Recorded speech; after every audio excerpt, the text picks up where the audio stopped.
Michigan State University President Samuel L. Stanley Jr., MD, joins me on MSU Today to elaborate on topics he discusses in his May 2022 Spartan Community Letter, which you can read by clicking on the Communications tab at president.msu.edu.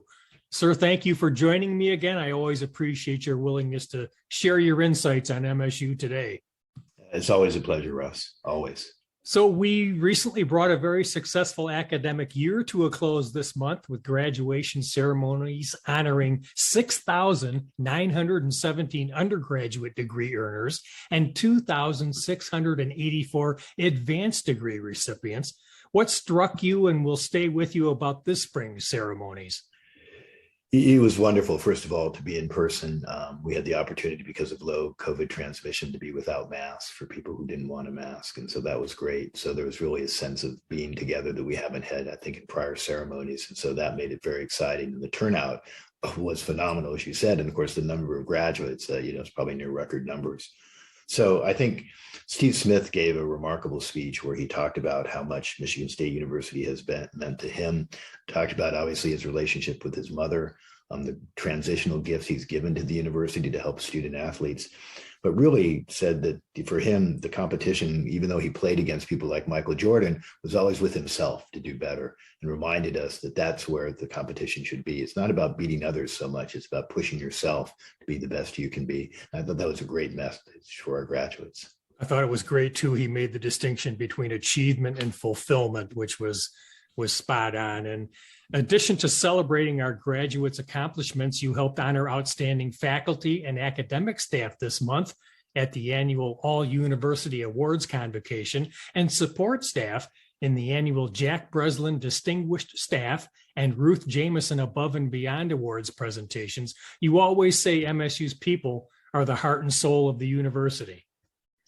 Well, of course, we've made them, part of the center of our strategic plan, and that's faculty and staff achievement and development are key to us, and helping our faculty and staff reach their full potential, and then recognizing the extraordinary work they do is an important part of that strategic plan. So these ceremonies obviously are our chance to say thank you and recognize people who are doing exemplary work for the university. And it's a wonderful honor for me to be a part of that.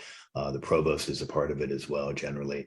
And it's exciting. It's exciting to meet the people. They're accompanied by their families. So the families take joy in the accomplishments of their loved ones.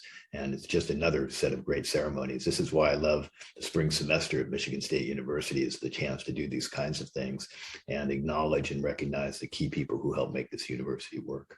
And the U.S. Senate approved President Joe Biden's nomination of MSU economist and Professor Lisa Cook to the Federal Reserve Board of Governors. She's the first Black woman to sit on the board, which sets monetary policy for the nation's central bank. A feather in the cap for Dr. Cook and MSU. Absolutely. I've had a chance to talk to her several times during this process, and she's an extraordinary person, in addition to being an extraordinarily qualified candidate for the Federal Reserve Board. And her background, scholarly activity, I think, make her a unique choice. And again, it's a feather in our cap, as you said. And it's a reminder that it's also true that MSU economics professor, the late Andrew Brimmer, was the first Black man to serve on the board from 1966 to 1974. So economists from Michigan State have been groundbreaking in a number of ways. And I think is, again, a testimony to our accomplishment and to our role to try and be inclusive in the talent we recruit and nurture at Michigan State. Another distinguished Spartan you'll be honored to introduce at an upcoming recognition event is Executive Vice President for Academic Affairs and Provost Theresa K Woodruff, named a Distinguished Woman in Higher Education Leadership by the American Council of Education Michigan Women's Network. So Provost Woodruff is extraordinarily accomplished, and this is one of many honors that she's had. Of course, she's a member of the National Academy of Medicine, a member of the National Academy of Inventors, and she's really a champion for our university and its academic mission, and a champion for students and faculty and staff. And I think you can see that from what she does, that she really lives the strategic plan and putting them first. And it's wonderful for her to be acknowledged in this way. She is a leader in higher education. She is a leader in Michigan. And I think we're very fortunate that she's working at Michigan State University. And Provost Woodruff welcomed you into the membership of the American Academy of Arts and Sciences. Congratulations. It's remarkable, and I'm still humbled by this award, and very appreciative to those who elected me to this very prestigious society. When you're in a society that contains Thomas Jefferson, posthumously, of course, but Thomas Jefferson and others, it's remarkable. And this is a group that really puts as its goal bringing together the talent from the United States and the world, and bringing that talent to bear on critical issues for our society. And so it's not just an honorary society, but rather publishes reports, investigates, does research on critical issues facing the nation, again, using the expertise of its members to do that. So I look forward not just to being a member and being surrounded by so many very accomplished people, but also the opportunity to give back and to do work with the Academy on issues that are important, including things like global pandemics, which are an area of interest for me, and of course, higher education and the impact we can have on these global challenges. And this year's Times Higher Education Impact Rankings, which assesses progress toward the United Nations Sustainable Development Goals, ranked MSU number 33 in the world and number 2 in the nation among participating universities. We're very green in many ways, aren't we? This is really wonderful, and the Sustainable Development Goals, or SDGs, really span a number of areas, including things like food security, where Michigan State University has very powerful research efforts. And so, from food to poverty, this really reflects the breadth of our efforts in MSU, and actually helps us achieve one of our strategic plan goals quite early in the process. And now we have to continue to maintain it and sustain it, no pun intended. But we're very proud of this work we do. It's a nice category to take a look at, set of categories to take a look at, because they really do speak to impact around the world of an institution. So very proud to be ranked so highly on this. Need to do work to continue it, but also nice to check one box, at least on the strategic plan. We achieved another major milestone this month with the opening for user operations of the facility for rare isotope beams, a new and important gem for MSU. This is one of the highlights, and going to be, as I look back at my career at MSU, is going to be one of the highlights that I had the opportunity to cut the ribbon for FRIB. This has been an incredible effort for not just Michigan State University, but the state of Michigan, and people who came together to make this possible.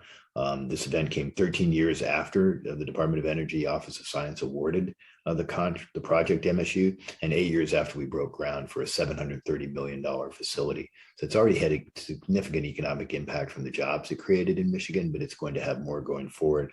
And FRIB is really, a very cool machine. It basically accelerates particles at half the speed of light, collides them, and allows you to produce new isotopes that have never been seen before, as well as take a look at astrophysics in terms of things like how stars are formed and so on, so how the universe really came to be. So it's both basic and applied research can arise from it. And, MSU has the #1 nuclear physics graduate program in the country. This facility helps ensure that we can keep that ranking. We generate 10% of the nuclear scientists that are graduated every year. That's amazing for MSU. And this is going to help us keep that lofty status and continue to have an impact on nuclear physics here and around the world. There are some new Spartan leaders on their way to campus. Orlando Jackson will be the new dean for MSU's world-renowned College of Education.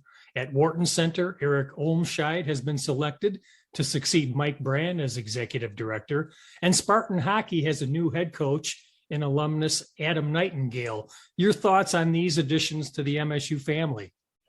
Well, Professor Jackson is going to be, I think, outstanding as the dean of the MSU College of Education, of course, which is the top-ranked college of education in the country and number 2 through 4 in the world, depending on the rankings you look at. He's going to also hold the title of an MSU Foundation Professor of Education. He is a founder and director and chief research scientist at Wisconsin's Equity and Inclusion Laboratory. So this also fits in, obviously, with the work we're doing at DEI on campus, and he's an expert in this area. So very excited about his arrival. Eric Olmscheid comes to us from Des Moines, where he's been director of programming at Des Moines Performing Arts. He led a significant programmatic expansion there, built a comprehensive education program, and expanded community partnerships, all of which are things we want to see continue at Wharton Center. So very excited about his leadership. And Adam Nightingale has had 2 seasons as the head coach of the U.S. National Team Development Program. So he's had a lot of experience working with young athletes, and now they're going to be student athletes, and help inform transform them into outstanding hockey players and outstanding people. And he's also been a Spartan student athlete. He was a 2-year alternate captain. So he brings the roots and connections to the green and white, but also the experience at the National Hockey League and coaching some of the most talented young hockey players in the country. So we're very excited about having him come. And 2 longtime Spartan coaches are retiring. MSU's winningest men's tennis coach, Gene Orlando, is retiring after completing his 31st season and recording 361 victories. In addition, women's softball coach Jackie Joseph announced her retirement from coaching after 29 seasons, also as the winningest Spartan coach in her sport with 753 wins here. So I've gotten to know Coach Orlando well. Tennis is an interest of mine to play, actually. And so I've gotten to know him in that regard, as well as the women's coach as well. And, you know, he's been a legend here. His dedication to MSU is extraordinary.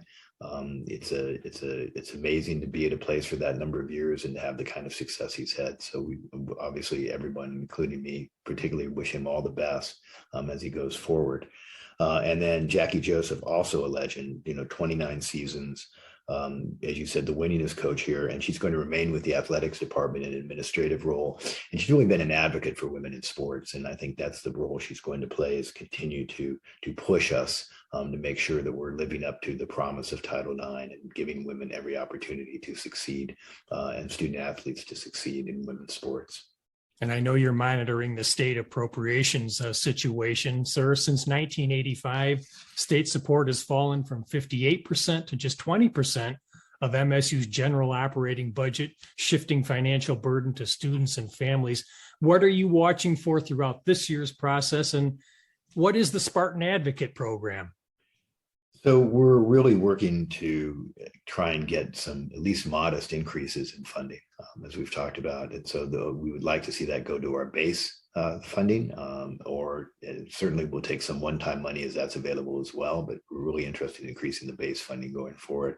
And both the executive budget as well as the Senate budget do have increases, significant increases built into the budgets. The House budget, unfortunately, does not do that. The House budget provides some money for other projects, capital projects, but doesn't really raise the state allocation.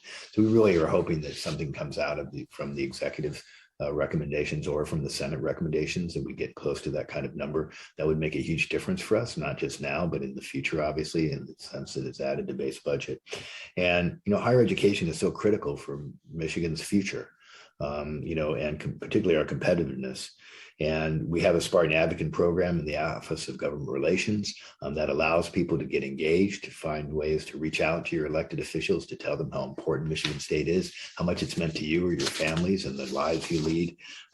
It's amazing that people don't always recognize, I think, the value of higher education. And I think it's somewhat disappointing to me that we spend a lot of time trying to convince people, but the return on investment from tax dollars that comes in to support Michigan State University or other institutions of higher education in Michigan is incredible. People's lifetime earnings go up.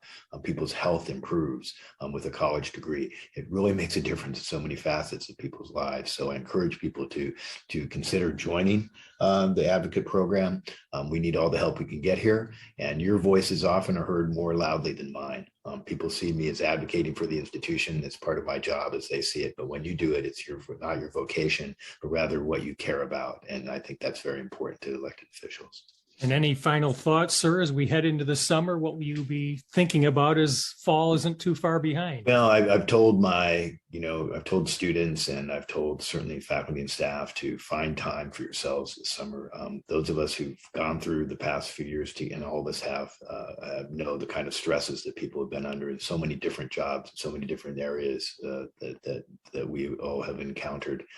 So I think the opportunity to take some time and relax, I think, is important. I plan to do some of that for sure. And I've encouraged all the people who work with me at Michigan State University to do the same. And for our students, it's okay to take some summer courses. That's good to get ahead, but try and find some time to relax and recharge, particularly for those of you coming back, because we'll have an exciting fall. And I think a big class coming in for this fall, and we'll find out more about that later. Well said, sir. That's Michigan State University President Samuel L. Stanley Jr., MD. You can read the Spartan Community Letter that President Stanley has been discussing by clicking on the Communications tab at president.msu.edu. And you can follow President Stanley on Instagram at MSU Pres Stanley. And I'm Russ White for MSU Today.